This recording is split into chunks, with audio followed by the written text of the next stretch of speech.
आप सोच सकते हैं एक 16 साल की बच्ची जिसके साथ एक बाहुबली एमएलए ने रेप किया, बलात्कार किया, और ना कि खुद बलात्कार किया बल्कि गैंग रेप करवाया अपने कुछ साथियों से।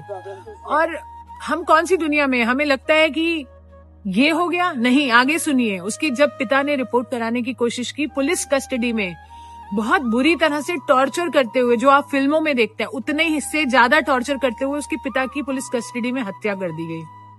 यही खत्म नहीं होता। जब किसी लॉयर ने उसका केस लड़ना चाहा, तो जब उस लॉयर की गाड़ी में बैठकर ये पीड़िता जा रही थी अपने न्याय की मांग के लिए, वो गाड़ी को 11 बार टक्कर करवा दी। 11 बार टक्कर खाने से उस गाड़ी में बैठे 4 सदस्य थे, जिसमें से 3 की ऑन स्पॉट डेथ हो गई, लॉयर की, इसकी मासी की, इसकी बुआ की, और ये बच्ची बच गई। आपकी रूह कांप उठेगी। और ये बच्ची कैसे बची है, मैंने इसको अस्पताल में तब देखा है जब ये क्रिटिकल केयर में थी 7 साल पहले, और उठ नहीं पा रही थी, वेंटिलेटर पर थी। 6 महीने जब वो उस वेंटिलेटर आईसीयू में रही, उसके बाद उसने अपनी हिम्मत जुटाई और अपना केस लड़ना चाहा। उस मुजरिम को उम्र कैद की सजा हुई। इतना कुछ खोया इस बच्ची ने। अपनी लाइफ को नॉर्मल करने लगी थी, अभी शादी की और कोशिश कर रही थी नॉर्मल होने की। हम उसके साथ थे इतने साल से, और अब क्या हुआ आप सुन के हैरान हो जाएंगे। उस आरोपी को बरी कर दिया गया। आप सुन पा रहे हैं, उसे बरी कर दिया गया। और एक्सक्यूज, ये नहीं कि बलात्कार प्रूव नहीं हुआ, बलात्कार प्रूव हुआ है, पर क्योंकि कोई कानूनी दावपेच थे जो उसे बचा सकते थे, फालतू के, हाईकोर्ट ने ऐसी ऐसी दलीलें दी हैं कि आप सुन के हैरान हो जाएंगे कि वो एक पब्लिक सर्वेंट नहीं है, या फिर ये बच्ची माइनर नहीं थी, और कोर्ट के पास टाइम नहीं है। इतनी फालतू चीजें बोलकर उसे बरी कर दिया गया। आप सोच सकते हैं, आपको गुस्सा आ रहा है? अगर नहीं आ रहा तो आना चाहिए, क्योंकि बेटियां हमारे सबके घर में है, और ये हिंदुस्तान की बेटियों की बात कर रहे हैं हम।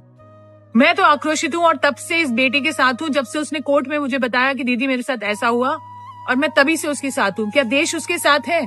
अगर नहीं है तो आप मर चुके हैं। अगर है तो आप सपोर्ट कीजिए, क्योंकि मुझे मालूम है ठंड का समय है, लोग नहीं आ सकते प्रोटेस्ट के लिए। अगर आप नहीं आना चाहते तो नहीं आइए, कोई बात नहीं। कम से कम वीडियो शेयर कीजिए, लोगों को जगाइए और बताइए कि ऐसी दरिंदगी हमारे देश में हो रही है, और अपने बेटियों के साथ भी हो सकती है। चाहे मर्डर करो, चाहे कुछ भी करो, सिर्फ आपके पास 15 लाख रुपए है ना, तो आपको हर चीज में जमानत मिल सकती है। क्योंकि आज हमारे दिल्ली के हाई कोर्ट ने, जुडिशरी सिस्टम ने कुलदीप सिंह सेंगर को 2017 वाला केस आपको याद होगा, छोटी बच्ची, नाबालिग बच्ची का रेप किया था, उसमें इनको उम्र कैद की सजा हुई थी। लेकिन आज हाई कोर्ट ने इनको 23 दिसंबर को बाइज्जत बरी कर दिया है। सिर्फ और सिर्फ 15 लाख रुपए का जुर्माना लगा और बोला है कि बच्ची के घर के आसपास मत भटकना। ये बात 2017 की है। वहां पे बीजेपी के एक विधायक थे, वहां पे कुलदीप सिंह सेंगर, उनकी पार्टी का राज चल रहा था। उसने एक लड़की को, नाबालिग लड़की को जॉब के बहाने बुलाया और उसके साथ रेप कर दिया। फिर उसके बाद रेप करने के बाद बोला उससे, अगर तूने एफआईआर करने की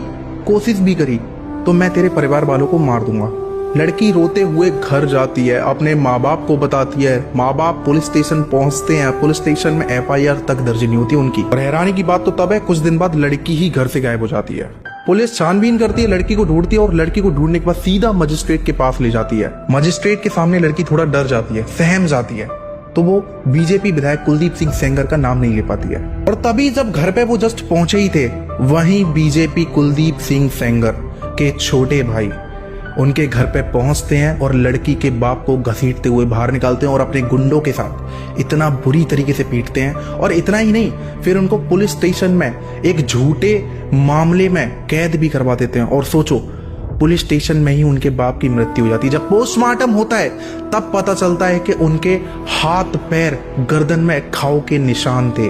फिर सरकार एक्शन लेती है और 7 लोगों को, पुलिसकर्मी जो साथ थे, उनको सस्पेंड कर देती है। साथ ही साथ कुलदीप सेंगर को उम्र कैद की सजा देती है, और साथ में कुलदीप सेंगर के भाई को जेल में डाल देती है। और जब ये सजा वजा सब हो जाती है ना, देन उसके बाद लड़की और उनकी 2 चाची हाईवे पे कार से जा रहे होते हैं, तभी एक ट्रक आता है, टक्कर मार देता है, उनकी दोनों चाची खत्म हो जाती है। एडवोकेट और बच्ची दोनों कोमा में पहुंच जाते हैं। लेकिन आपको जानकर हैरानी होगी, जिस ट्रक ने टक्कर मारी थी वो ट्रक कुलदीप सिंह सेंगर से रिलेटेड निकला।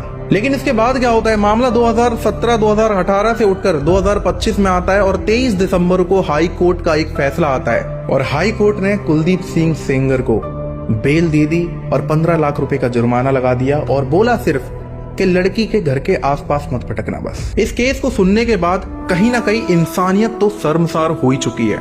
साथ ही साथ जिन इंसानों का जुडिशरी सिस्टम पे कुछ चंद भरोसा बचा था, वो भरोसा भी इस केस को सुनने के बाद खत्म हो जाएगा। मैंने आज तक कभी नहीं बोला कि स्टोरी लगाओ, लेकिन आज आपसे मैं इंसानियत के नाते ये बोलना चाह रहा हूं कि एक स्टोरी उस बच्ची के इंसाफ के लिए।